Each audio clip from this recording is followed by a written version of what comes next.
Hora da entrevista do dia com Denise Campos de Toledo.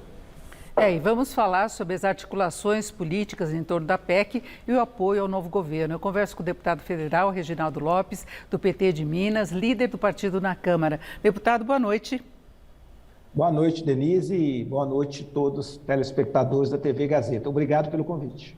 Bom, deputado, o senhor que também está na equipe de transição, como é que está vendo a tramitação da PEC no Congresso? Se fala numa redução de prazo, há discussões em torno do valor de gastos acima do teto. Qual é a sua perspectiva? O senhor vê condições de votação e aprovação já na próxima semana no Senado? Eu acredito que sim. Todo esse tempo de debate foi utilizado para construir convergências. Eu acredito que agora a PEC está bem madura para poder ir à votação. Então, o grande debate ainda em aberto é o prazo, né?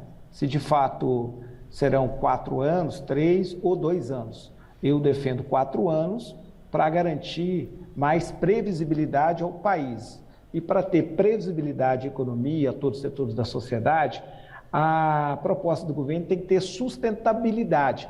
Então, eu acredito que é importante esse debate agora do prazo. Agora, em relação ao valor, nós tivemos até outras propostas apresentadas também por senadores. Isso não vai entrar no debate? Acredito que sim, mas os próprios senadores, autores das atuais proposições legislativas, ao perceberem o tamanho do rombo das contas dos ministérios, do ponto de vista do custeio mesmo, porque o que acontece? Se a gente for aplicar o próprio orçamento de 22, são necessários 150 bilhões, sem falar no Bolsa Família. Portanto, o país fica ingovernável se não for algo na casa de mais de 150 bilhões, ou seja, a PEC propõe 175 bilhões.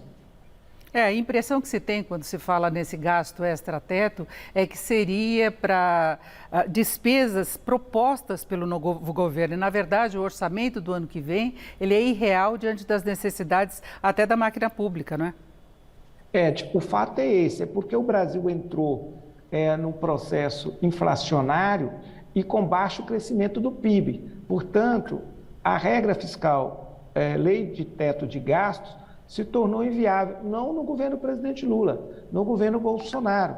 O governo Bolsonaro e o Paulo Guedes, eles quebraram a regra 5 vezes. E talvez a PEC de 2023, a PEC da transição, a PEC do Bolsa Família, ainda poderá ser utilizada para esse próprio governo também abrir ainda espaço orçamentário para fechar o ano fiscal do próprio Bolsonaro. Por quê? Porque o Bolsonaro, no mês do segundo turno, no mês eleitoral, ele aposentou mais de 1 milhão de brasileiros, aposentadorias legítimas que estavam represadas, mas para isso ele gastou 16 bilhões sem previsão. Portanto, de fato, ele teve que retirar recursos de várias áreas das políticas públicas, por exemplo, universidades, institutos federais, da escola básica, da creche, de todos os setores do governo. Portanto, de fato, ele vai quebrar pela 6ª vez consecutiva a regra do teto de gastos. E o senhor acha que essa possibilidade de utilização de recursos, de excedente de arrecadação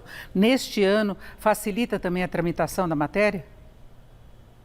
Acredito que sim, porque, de fato, o orçamento de 2023 que o Bolsonaro enviou é um fake news, ou seja, não tem como pagar saúde, educação. Você paga o professor, mas não paga o transporte escolar. Você paga o professor, mas não paga a merenda escolar. Você paga o médico, mas não paga a radioterapia, a quimioterapia, não tem remédio na farmácia popular, não garante dinheiro para os aposentados, não paga o salário mínimo com ganho real. Isso é o ano de 23, é o orçamento inviável que o governo Bolsonaro mandou para a Câmara, por isso que precisa de um espaço orçamentário. Mas para o ano de 22, se antecipar a questão das receitas extraordinárias, abre aí um limite de 20 bilhões para o governo do Bolsonaro.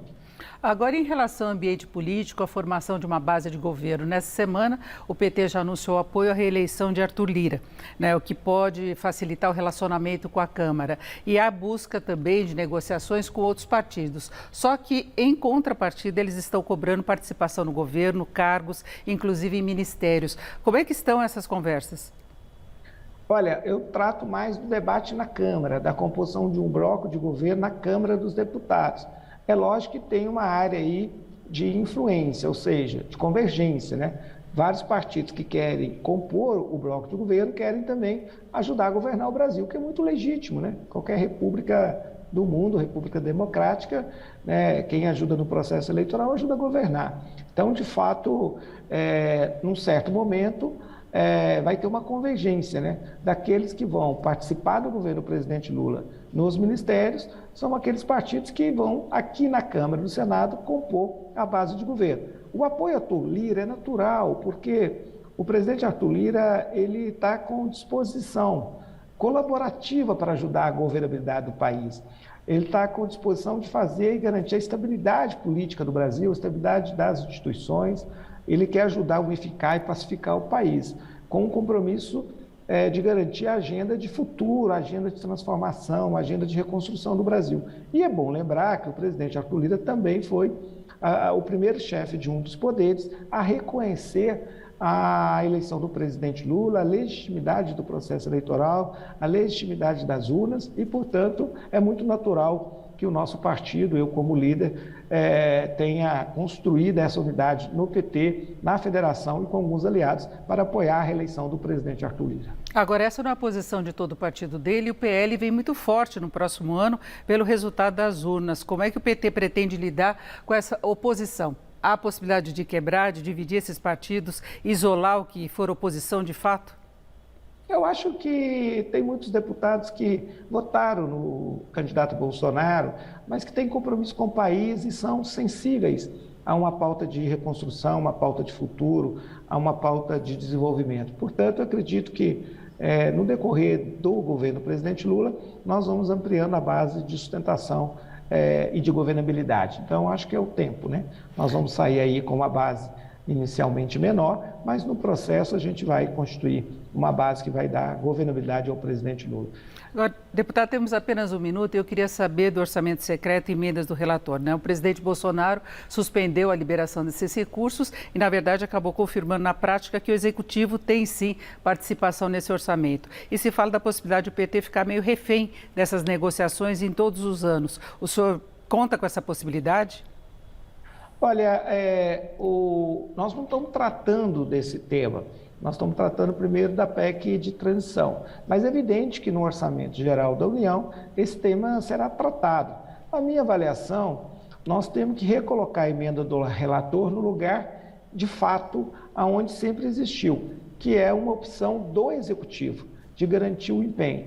E eu acredito que é importante ampliar a transparência, ter equidade, ou seja, ter uma distribuição democrática e a partir do programa de construção do país, programas de investimento, programa estratégico. Sempre existiu o orçamento da emenda de relator, mas a emenda era para fazer ajustes e para melhorar os recursos dos ministérios e não ficar no legislativo. Então, nós vamos ter que encontrar um ponto de convergência para tratar desta matéria.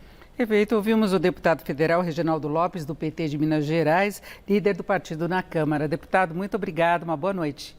Boa noite. Eu que agradeço pelo convite. Com vocês.